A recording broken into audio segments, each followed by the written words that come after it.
నమస్తే. యువ సంగ్రామ సదస్సుకు నిరుద్యోగులు రెజ్యూమ్ పట్టుకొని వచ్చారు. మాట్లాడదాం, అసలు రెజ్యూమ్ పట్టుకొని ఎందుకు వచ్చిండు, ఏమంత బాధ వచ్చిందో కూడా అడిగేటువంటి ప్రయత్నం చేద్దాం. అలా చెప్పండి, ఎక్కడి నుంచి వచ్చారు, మీ పేరేంది? నా పేరు స్వామి సాగర్, మాది నాగర్కర్నూలు నియోజకవర్గం. నేను నేను నేను క్యాంపస్ స్టూడెంట్ను. 2014-16లో 2014 కంటే తెలంగాణ రాష్ట్రం సిద్ధించిన కంటే ముందు కూడా తెలంగాణ ఉద్యమంలో పాల్గొన్నా. 2014 నుంచి 2016లో క్యాంపస్లో నేను ఎంఏ పొలిటికల్ సైన్స్ చేసిన. నా క్వాలిఫికేషన్ వచ్చేసి MA political science, MA history, BEd. Telangana రాష్ట్రం సిద్ధించిన తర్వాత కేసీఆర్ గారు తెలంగాణ రాష్ట్రానికి మొట్టమొదటిసారిగా సీఎంగా నియామకమైన తర్వాత నేను దాదాపుగా 10 సంవత్సరాలు నేను టీచింగ్ ఫీల్డ్లో ఉన్నా. కాంగ్రెస్ గవర్నమెంట్ అధికారంలోకి వచ్చిన తర్వాత మేనిఫెస్టోలో కళ్ళబొల్లి మాటలు చెప్పి ఉద్యమకారులను మోసం చేసి నిరుద్యోగులకు లేనిపోని హామీలను ఇచ్చి ఇవాళ ప్రభుత్వానికి అధికారంలోకి వచ్చింది.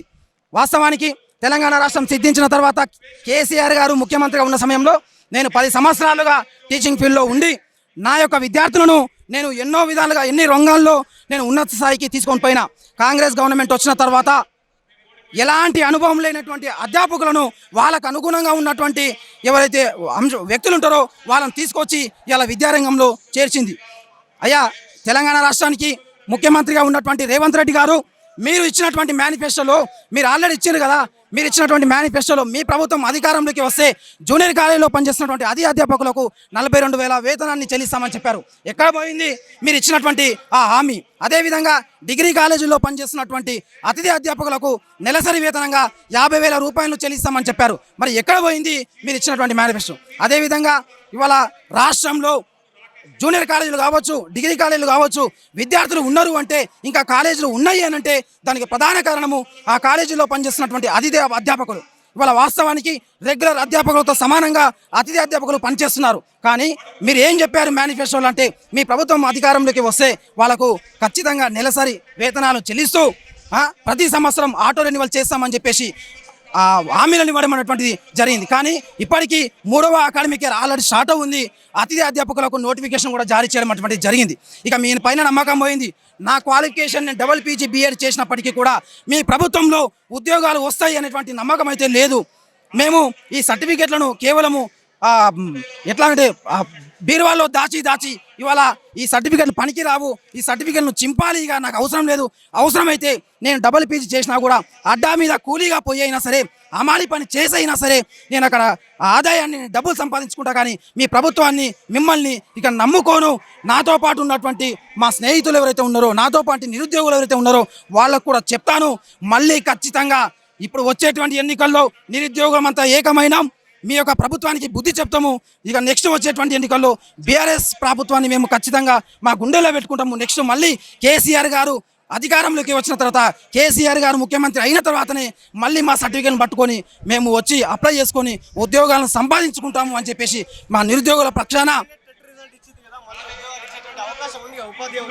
వాస్తవానికి నేను టెట్ ఆల్రెడీ 2 సార్లు అటెంప్ట్ చేయడం జరిగింది.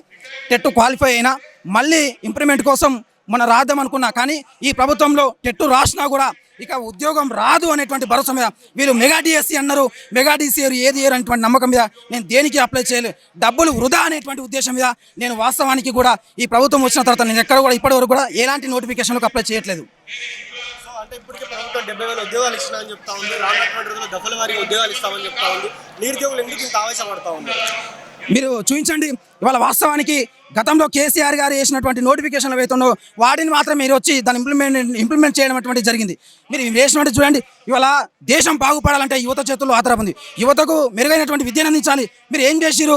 ఏదీ లేదు. ఇవాళ డిగ్రీకి సంబంధించినటువంటి నోటిఫికేషన్ ఎక్కడ ఉన్నాయి? మీరు ఎన్ని నోటిఫికేషన్ వేసారు? ఒకసారి జాబ్ క్యాలెండర్ అన్నారు, జాబ్ క్యాలెండర్ లేదు. ఒకసారి వాటిని రిలీజ్ చేయండి. ఎందుకు మీరు రిలీజ్ చేయట్లేదు?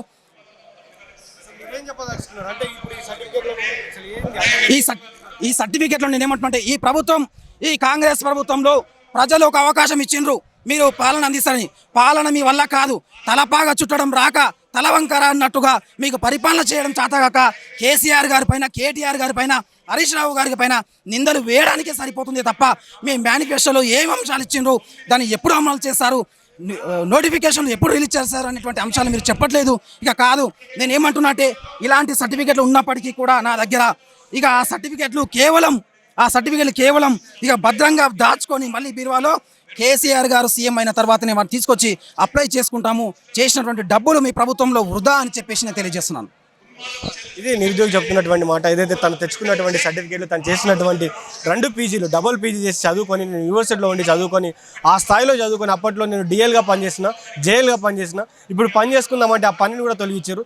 సో అట్లాంటి ప్రభుత్వాన్ని నేను నమ్మలేను. రానున్న రోజుల్లో మళ్ళీ నేను గత ప్రభుత్వాన్ని, నాకు ఉద్యోగాన్ని ఇచ్చినటువంటి, నాకు భరోసా ఇచ్చినటువంటి ప్రభుత్వాన్ని తెచ్చుకుంటాను కూడా ఆయన చెప్పడం జరిగింది లైవ్లో. ఈ సర్టిఫికేట్ నాకేం పనికిరావు, తీసుకొని వెళ్ళి బీరోలో దాచుకోవడానికి తప్ప దేనికి పనికిరావంటూ కూడా ఆ నిరుద్యోగి ఆవేదన పడుతున్నటువంటి క్షణాలు, ఆవేశపడుతున్నటువంటి క్షణాలు అయితే కనబడుతున్నాయి. చూద్దాం మరి రానున్నటువంటి రోజుల్లో మరి ఇట్లాంటి నిరుద్యోగులకు కాంగ్రెస్ ప్రభుత్వం ఏం హామీ ఇస్తుంది.